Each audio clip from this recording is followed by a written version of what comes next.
Alaska Airlines lifts ground stop. What you need to know.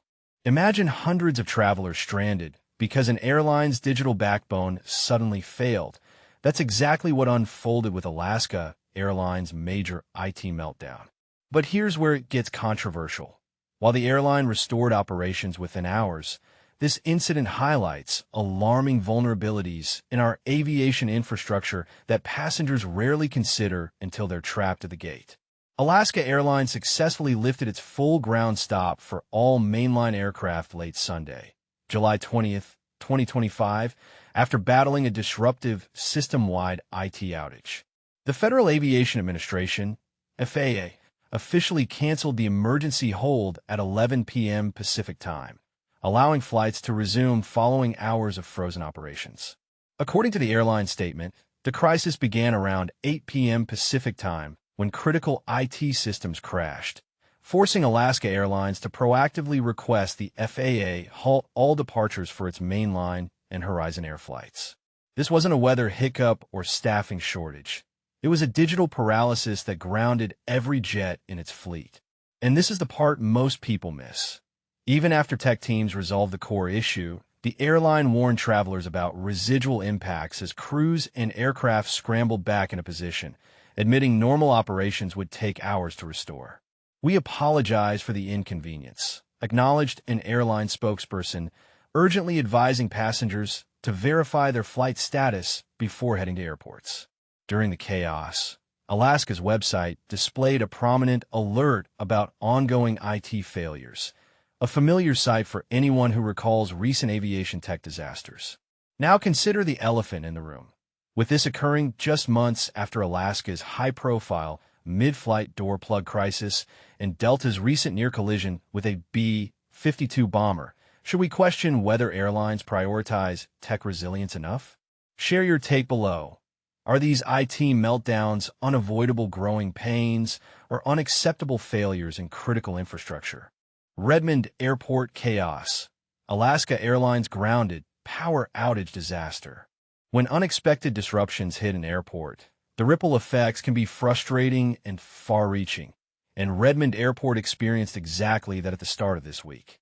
A 3-hour ground stop, initiated by Alaska Airlines, caused the cancellation of multiple flights. And to make matters worse, a power outage soon followed, forcing the airport to rely on backup power for several hours.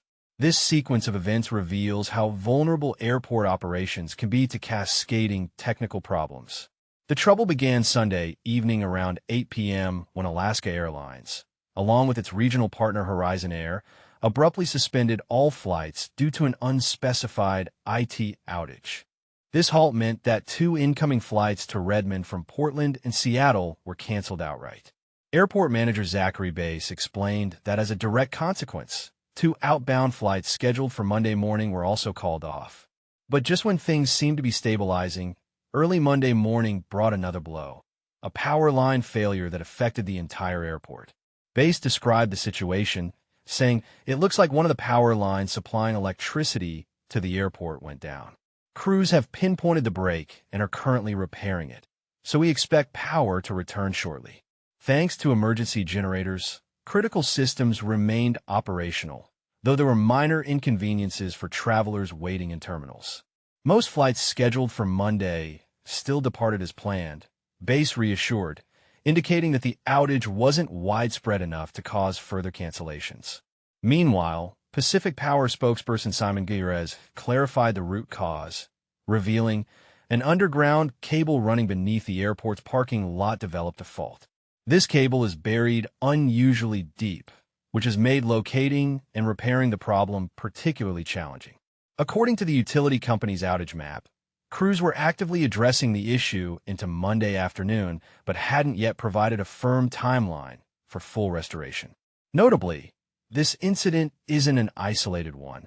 Bass pointed out that the airport is currently undergoing a significant terminal upgrade project, which includes plans to improve electrical system redundancy. These improvements should help prevent this kind of problem in the future, he said, highlighting how infrastructure investments are essential to minimizing operational risks. And yet, Bass summed it up with a knowing smile. "It's an airport. There's always something happening." This candid acknowledgement underscores the reality that airport environments, with their complex systems and constant motion, will inevitably face unexpected challenges. But here's the part most people miss. How much should we expect from our airports before these incidents become unacceptable? Are airports doing enough to future-proof themselves against such technical failures? Or are travelers simply resigned to these disruptions as a fact of life? Does investing heavily in infrastructure upgrades justify the cost if outages still occur? What do you think? Are these kinds of setbacks just part of the travel experience? Or should airports and airlines bear greater responsibility for preventing them? Share your thoughts below. This conversation is far from over.